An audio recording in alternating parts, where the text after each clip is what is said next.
నమస్తే అశ్విని రాథోడ్ ఎట్లున్నావు? నమస్తే రామ్ రామ్. ఇట్లున్నా మంచిగా ఉన్నా. జబర్దస్త్ ఉన్నావు కానీ అవునా? బొట్టు ఎందుకు పెట్టుకోలే నువ్వు? అయ్యో లేదా బొట్టు మర్చిపోయి ఉంటా. అవును, రింగ్స్ కూడా మర్చిపోయా. అంటే మా బిగ్ ఫోక్ నైట్ తొందరగా తొందరగా వచ్చేసిన. చూడాలి మా వాళ్ళు పెద్ద పెద్ద వాళ్ళు మాట్లాడుతున్నారు కదా, ఎక్కడ మిస్ అవుతాను అని చెప్పి వచ్చేసిన అనమాట. సో అయితే ఇప్పుడు అశ్విని రాథోడ్ అనగానే మనకి బంజారా సాంగ్స్ కి ఫేమస్. అవును కదా, తెలుగు సాంగ్స్ కూడా తెలుగు సాంగ్స్, బంజారా సాంగ్స్, అన్ని సాంగ్స్. అవును. సో మీరు ఆల్రెడీ మీరు ఒక యాంకర్ కూడా. అవును కదా. సో అంటే ఒక యాంకర్ గా, ఒక ఫోక్ సింగర్ గా, ఒక తెలుగు సాంగ్ సింగర్ గా మీకు ఎట్లా అనిపిస్తుంది జర్నీ అంతా చూస్తే? అసలు మీ ఏ ఊరు?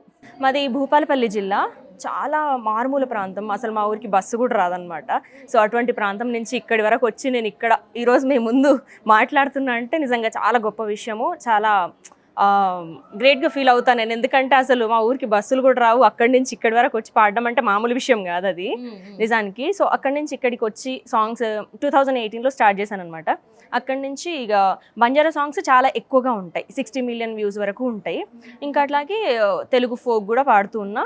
తర్వాత V6లో 4 years చేశాను, అలాగే బిగ్ టీవీలో చేశాను. ఓకే.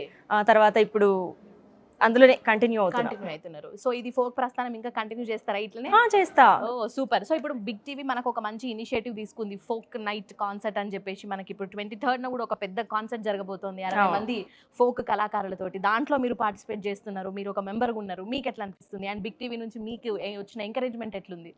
అసలు బిగ్ టీవీ అంటే కొత్త టాలెంట్స్ని తీసుకొచ్చి చాలా ఎంకరేజ్ చేస్తుంది.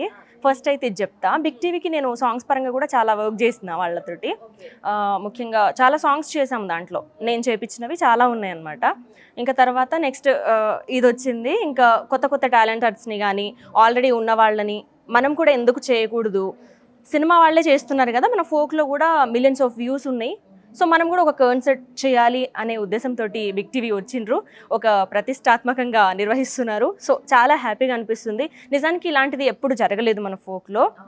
నిజానికి చాలా చాలా హ్యాపీ ఫీల్ అవుతున్నాను నేనైతే. ఎందుకనంటే మొట్టమొదటిసారి అది కూడా. ఇంతవరకు ఏది జరగలేదు ఫోక్లో. ఎప్పుడు మనం సినిమా సాంగ్స్ కానీ సినిమా కాన్సర్ట్స్ కానీ ఇలాంటివే చూస్తూ ఉన్నాం ఇప్పటి వరకు. సో మొట్టమొదటిసారిగా మన ఫోక్ నుంచి రావడం అనేది అసలు చిన్న విషయం కాదు, అసలు సూపర్. బిగ్ టీవీ వాళ్ళు ఇనిషియేటివ్ తీసుకొని చేస్తున్నారంటే అసలు నిజంగా చాలా గొప్ప విషయం అని చెప్తా. ఎగ్జాక్ట్లీ. సో అసలు మరి అశ్విని ఏం చదువుకుంది? మరి అశ్విని పాటల ప్రస్థానం ఎట్లా షురువైంది? నేను డిగ్రీ చేసిన 2018 నుంచి నేను సాంగ్స్ పాడడం జరిగిందనమాట. ఓకే. అంటే నీకు చిన్నప్పటి నుంచి పాటలు అంటే ఇష్టం?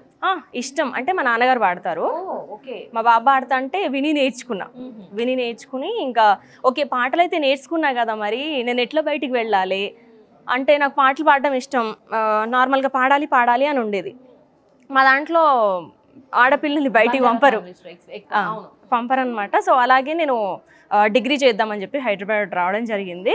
సో అట్లా నార్మల్గా నేను ఒక సాంగ్ పాడి యూట్యూబ్లో పెట్టడం జరిగింది. దాంతో నాకు ఇంకా ఛాన్సెస్ రావడం జరిగింది అనమాట. ఓకే. సో మీరు వాడిన ఫస్ట్ బంజారా పాట ఏ పాటకి మీకు బాగా ఎక్కువ రెస్పాన్స్ వచ్చింది? ఆ పాటను పాడండి ఒకసారి. వదిలిపోతున్నావా, నన్ను ఒంటరి చేసావా, గుర్తొస్తున్నావురా, నా గుండెల్లో నిండవురా. ఈ పాటకైతే మంచి పేరు వచ్చింది నాకు అప్పుడు. Super nice. సో అంటే ఒక్కటేసారి అంటే ఫోక్ని ఇప్పుడు తెలంగాణ ఇప్పుడు బంజారా సాంగ్స్కి మీరు చాలా పాపులర్. అంటే మీ బంజారా సైడ్ వాళ్ళందరూ తీజ్ అంటే బంజారా అంటే మనకి ఎక్కువ తీజ్ ఫెస్టివల్స్ అయితే జరుగుతుంటాయి. తీజ్ పండుగలప్పుడు మామూలుగా మీ పాటలు పెడుతుంటారు కదా, అక్కడ వాళ్ళు ఫెస్టివల్ని సెలబ్రేట్ చేసేటప్పుడు మీకేమనిపిస్తుంటుంది అట్లాంటప్పుడు? అసలు ఒక దగ్గర మా పాట పెట్టి ప్లే చేసి డాన్స్ చేస్తుంటే అసలు పట్టలేని సంతోషం అనిపిస్తుంది. అసలు పాట వెనకాల కష్టం చాలా ఉంటుంది. ఆ పాట అక్కడ ప్లే చేస్తూ డాన్స్ చేసినప్పుడు ఆ కష్టం అంతా మర్చిపోతాం అనమాట. అరే మా పాట బయటకు వచ్చి ఇంతమంది డాన్స్ చేస్తున్నారు. మళ్ళీ అక్కడ ఒకవేళ నేను కనిపించినాను అనుకోండి, అందరు వచ్చేస్తారనమాట మా వాళ్ళు, మీరేనా పాడింది, మీరేనా, బాయ్ బాయ్ బాయ్ అని చెప్పి ఇంకా అదో సందడి మొదలవుతుంది. సో ఇందాక మీరు అన్నట్టుగా యాక్చువల్గా బంజారా ఫ్యామిలీస్లో అమ్మాయిలను అసలు బయటికే పంపరు అని చెప్పేసి అన్నారు.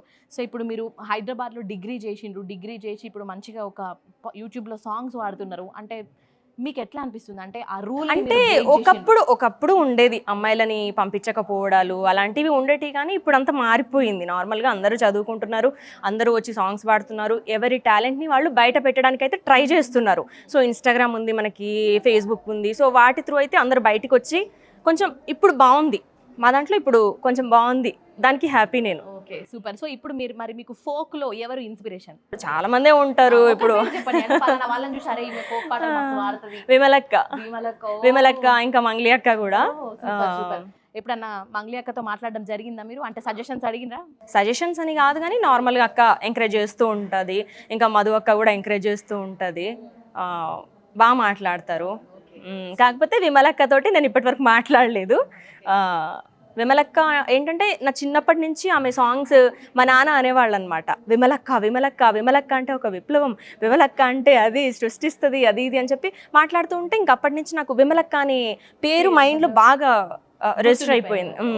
Okay thank you so much. మరి బిగ్ టీవీ ఒక ఇనిషియేటివ్ అయితే తీసుకుంది, పెద్ద ఇనిషియేటివ్. సో ఈ కాన్సెప్ట్లో మీరు కూడా మంచి మంచి పాటలు పాడాలని చెప్పేసి మేము కోరుకుంటున్నాము. మీ బంజారా పాటలతోటి, మీ తీస్ ఫెస్టివల్స్ తోటి మమ్మల్ని అందరినీ కూడా ఇట్లనే ఎంటర్టైన్ చేయాలని చెప్పేసి కూడా కోరుకుంటున్నాం. Once again all the best నీకు. డెఫినెట్గా థ్యాంక్ యూ సో మచ్.